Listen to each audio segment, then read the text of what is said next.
Philippe Colléon, bonjour. Bonjour.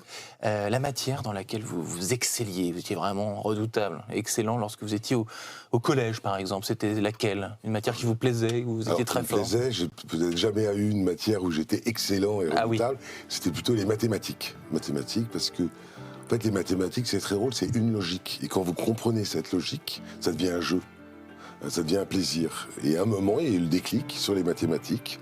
Et les maths deviennent un plaisir. Et j'ai eu la chance d'accéder, si je puis dire, à cette dimension de plaisir, de jeu. Plaisir que j'ai jamais eu, à titre Oui. personnel. On n'est pas Si tous jamais trop pareils. tard.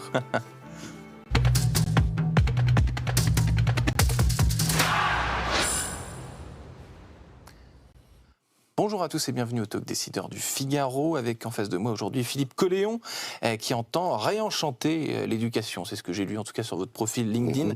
Depuis 1997, année à laquelle vous avez créé Academia, société de formation. Donc ce déclic en 97, qu'est-ce qui vous passe par la tête? Qu'est-ce qui vous donne envie d'entreprendre et de lancer cette aventure? Alors d'abord, c'est une histoire de rencontre. Rencontre avec mon associé, Maxime Ayache, qui avait quelque part créé les prémices d'Academia. Et cette envie, effectivement, d'aider les enfants. Honnêtement, au départ, j'étais père de 2 enfants, dont un sourd. Je travaillais avant dans la communication, la publicité. Et peut-être comme beaucoup de personnes, à un moment de sa vie, on a envie de donner plus de sens à sa carrière. Et je me suis donné 1 an pour dire, tiens, je vais essayer, voir un petit peu. Dans le monde de l'éducation, il y a quelque chose à faire. Et vous voyez, ça fait pratiquement 30 ans et je suis toujours là. Donc vous n'êtes pas dit... là, il y a un truc à faire dans la formation en éducation, il y a un manque. Vous êtes plutôt dit, en fonction de votre propre vie personnelle, Oui. J'ai envie aujourd'hui, mes problématiques sont celles-ci, et je veux reproduire ces problématiques personnelles dans ma vie professionnelle. En gros. Complètement. C'est-à-dire que je suis pas enseignant, mon associé n'est pas enseignant non plus, et on est parti en tant que parents, parents et élèves, de dire de quoi, qu'est-ce qu'on constate, de quoi on a envie, qu'est-ce qu'on voudrait pour nos enfants. Donc on est parti sur cette logique-là, et apparemment, c'est une bonne logique. Et apparemment, c'est une bonne logique, parce que 97, c'était il y a quelques années, vous êtes toujours là, vous êtes même une référence dans cette... On est leader de très loin. Vous êtes leader de très loin dans ce secteur. Vous avez parlé des profs, votre relation avec les profs, elle s'est bâtie comment, année après année? Comment est-ce que vous êtes entré dans ce monde que vous ne connaissiez pas ou peu? Parce que vous avez dit que vous aviez des enfants, donc l'école, c'est quelque chose que vous connaissiez. Alors, si on regarde dans les années 90, il y avait pas on parlait des petits cours. C'est la petite annonce à la boulangerie. Donc, c'était un marché, un bricolage. Ouais. C'était un marché de 2 milliards. Mais il n'y avait aucun référent, il n'y avait aucune norme. C'était le travail au black, le petit étudiant, etc. Donc, ce qui nous a motivés, c'est de structurer ce marché. Donc, donner ce qu'on appelle une marque référent, de dire référent en termes de marque, en termes de qualité de service, en termes de prix. C'est ce qu'on a fait les 10 premières années, qui est quelque part de créer ce référentiel dans ce secteur qui est le soutien scolaire, l'accompagnement scolaire, et quitter le monde des petits cours et de l'amateurisme quelque part sur une entreprise avec des normes, avec une qualité, des obligations de résultat. Est-ce que c'était compliqué? Donc là, on remonte évidemment plus de 20 ans en arrière, mais de s'insérer comme ça dans un business qui n'existe pas, de structurer ce que vous venez de me dire. Est-ce que ces choses complexes, est-ce qu'on vous fait confiance? Est-ce qu'on vous regarde avec des yeux grands comme ça? Si vous vous souvenez bien à l'époque, ce qu'on vous disait? Alors, c'était en fait très compliqué parce que c'était dans le marché, si je puis dire, de l'enseignement. Qui est sacré. Qui est sur la gratuité et qui appartient qu'aux enseignants. Donc quelque part d'avoir des gens qui arrivaient sur ce secteur-là en disant on va structurer ce marché, on a eu ça pose déjà de fait, ça pose un problème. Ça pose un problème. Après effectivement, vous regardez les articles il y a 30 ans, le mot était plutôt proche de officine que entreprise. Vous voyez, donc voilà, maintenant on fait partie du paysage. Maintenant, c'est bien ou pas bien qu'Academia, ça nous va, mais on fait partie du paysage. Votre offre de formation, comment vous l'avez déployée, comment vous l'avez conçue? Parce que la formation, c'est pareil. Depuis 97, avec le digital, le besoin de compétences, tout évolue en permanence. Alors ça bouge tout le temps, d'ailleurs c'est pour ça que c'est passionnant. Vous ennuyez pas, vous n'êtes jamais ennuyé une seule seconde. En fait il y a eu 3 phases. Structurer le marché du cours particulier, ce qu'on disait. Deuxième phase qui est de dire, quelque part c'est une approche pédagogique, faire que l'heure de cours chez Academia soit plus efficace qu'ailleurs, avec toujours comme concept, je dirais, l'individualisation, c'est-à-dire que chaque enfant a des besoins uniques et est unique. Cas par cas. Cas par cas. Quelque part face à la massification et la difficulté qu'a un prof avec 35 ou 40 élèves, nous on a cette chance de pouvoir avoir un prof, un élève. Et la troisième phase qui est effectivement la digitalisation, c'est-à-dire quelque part tout ce que la technologie peut nous apporter. Et on a eu pendant le Covid effectivement cette explosion de la digitalisation, avec quelque part de mauvais souvenirs bien souvent pour les élèves, mais il y a de la très très bonne digitalisation. Il y a de la bonne digitalisation, et justement vous parlez de ce moment qui finalement qui reste. À chaque fois que j'en parle, je me dis tiens, on va passer à autre chose, et finalement on en revient toujours parce que ça veut dire que c'est révélateur. C'était un moment très important. Qu'est-ce que vous avez quand ce moment s'est produit? Est-ce que vous étiez déjà à l'aise avec ces technologies? Est-ce que chez Academia on maîtrisait la culture digitale de l'enseignement, de la formation, ou alors est-ce que d'un coup on s'est dit waouh, il faut foncer là-dedans quoi? Alors ça faisait 3 ans qu'on travaillait sur des projets. On a travaillé avec une université américaine qui s'appelle Minerva, qui est en train de révolutionner un petit peu le marché étudiant aux États-Unis. Donc on avait la technologie, on avait la pédagogie, et il fallait simplement former plus d'enseignants à cette technologie-là. C'est-à-dire que lorsque vous avez le bon outil, la bonne pédagogie et des enseignants, et très bizarrement, c'est pas les mêmes qui sont bons face à une caméra qu'en salle de cours. Mais c'est pareil un peu que dans les entreprises. Oui. En réunion, il y a des gens qui sont plus à l'aise en physique, autour d'une table, et des gens qui ne sont pas du tout à l'aise. En revanche, devant un outil de visioconférence, ils osent prendre plus la parole. On est exactement la même chose chez les enseignants. Oui, il y a une décomplexion devant l'écran. Ça existe, ça. Tout à fait. Et cette technologie-là, ou cette approche pédagogique, on l'a développée jusqu'à créer des écoles distancielles.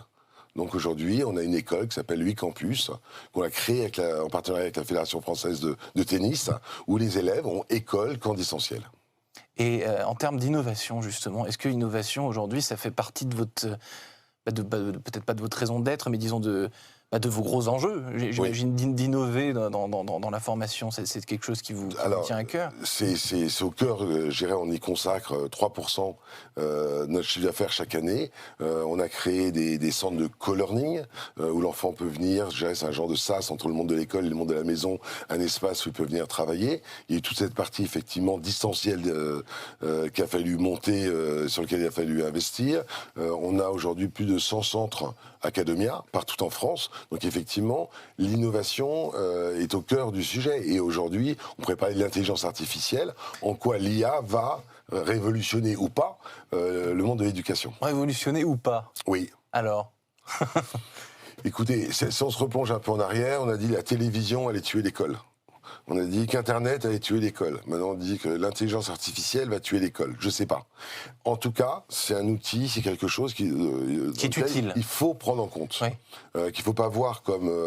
c'est un petit peu comme le... Vous voyez, on interdisait la calculatrice, il y avait la règle à calculer. Exact. On interdisait la calculatrice, maintenant c'est accepté. Il y a toujours eu peut-être pas cette hostilité, mais cette défiance, cette peur, cette défiance à l'égard de la technologie, peu importe les époques, c'est ce que vous venez un peu de me dire. Complètement. Et ce que va apporter l'intelligence artificielle, ou en tout cas sur quoi il faut que nous travaillions, c'est qu'on va passer quelque part sur une éducation de la réponse, c'est-à-dire que le professeur pose une question et l'élève apporte une réponse, à une culture du questionnement. C'est-à-dire que c'est celui qui saura poser la bonne question à un outil qui, lui, aura la réponse. Donc ça va changer beaucoup de choses. C'est-à-dire que le bon élève sera celui qui, non pas qui aura la réponse, mais qui saura poser la bonne question. Donc celui qui fera le pas de côté, qui apportera de la nouveauté quelque part. Oui, ou qui saura relancer son questionnement pour affiner sa recherche. Mais il y aura toujours besoin d'enseignants. Parce que est-ce que ce que me dit la machine est juste ou pas ? Mais c'est parein pour les journalistes, il faut poser les bonnes questions, faire un pas de côté et dire des choses qui ne sont pas. Mais il y aura toujours besoin de gens comme moi. Rassurons-nous. La concurrence, Philippe Colléon, existe. Elle a même beaucoup, le digital, on en parlait, a fait un peu bondir cette concurrence. Comment vous faites, vous, pour rester, vous êtes leader, mais comment vous faites pour le rester? Parce qu'au milieu de toute cette technologie, justement, c'est un marché, l'éducation, c'est un marché gigantesque. Comment faites-vous pour avoir une veille et une innovation nécessaire pour rester le leader, la référence, quoi? Alors, je pense qu'une entreprise doit toujours rester sur ses fondamentaux. Nous, nos croyances, c'est que rien ne remplacera un enseignant. On peut ajouter beaucoup de technologies, choses, mais toutes les plateformes qu'on va se créer, c'est plus concurrent du livre que de l'enseignant, premièrement. Deuxièmement, notre marché de 2 milliards est occupé à 60% par le travail au noir. D'accord ? Donc notre principal concurrent, c'est le travail au noir, non déclaré. Donc notre source de développement, c'est de convaincre des gens qui ne déclaraient pas d'aller sur le marché déclaré. Et pour ça, on a été aidé par ce qu'on appelle le crédit d'impôt instantané, qui est une mesure gouvernementale justement pour lutter contre le travail au noir, qui permet à la famille de ne payer que 50% des coûts des cours. Et ça, c'est votre bataille depuis le début? Depuis 5 ans. Depuis 5 ans, on porte. Depuis 5 ans sur le travail au noir. Et qu'est-ce que vous, en 5 ans d'observation, qu'est-ce que vous voyez? Les lignes bougent. Les lignes bougent parce que quelque part, globalement, toutes les sociétés de services à la personne, soit dans le ménage, maintien à domicile, personnes âgées, éducation, ça accompagne un mouvement secteur plus de massif. 19 secteurs, et ça montre effectivement le développement de ce secteur qui est pris sur le travail au noir. Philippe Colléon, votre regard sur ce qui chamboule, on en a un peu parlé, mais ce qui chamboule actuellement le monde de l'enseignement, de l'éducation. Donc on dit que le prof qui était jadis, le professeur était le métier le plus beau du monde. Voilà, aujourd'hui on peine à recruter. Ce n'est plus le plus beau métier du monde. Non, et ça doit rester. Enfin, c'est le plus beau métier du monde. La transmission du savoir, je dis toujours, c'est le moyen d'enrichir quelqu'un sans s'appauvrir. Et c'est un des plus beaux métiers du monde. Qu'est-ce qui se passe? J'ai pas forcément une analyse plus pertinente que les autres, mais je pense qu'il y a une crise de confiance. Crise de confiance des enseignants, de l'institution et quelque part des élèves. C'est-à-dire que ce qu'on leur demande n'est pas possible aujourd'hui de résoudre tous les problèmes de la société. Mais il faut qu'on repense l'enseignement, je pense, différemment, s'inspirer aussi de ce qui se passe parfois dans d'autres pays. Et surtout, par exemple, tous les pays nordiques, où quelque part il y a une grande place laissée, je dirais presque aux travaux manuels, à l'expression, au travail collectif. Vous savez que le meilleur moyen d'apprendre, c'est par ses pairs, c'est en collectif. Donc de pouvoir développer le travail collectif, collaboratif. On parle beaucoup en entreprise de travail collaboratif, ça doit se faire à l'école beaucoup plus.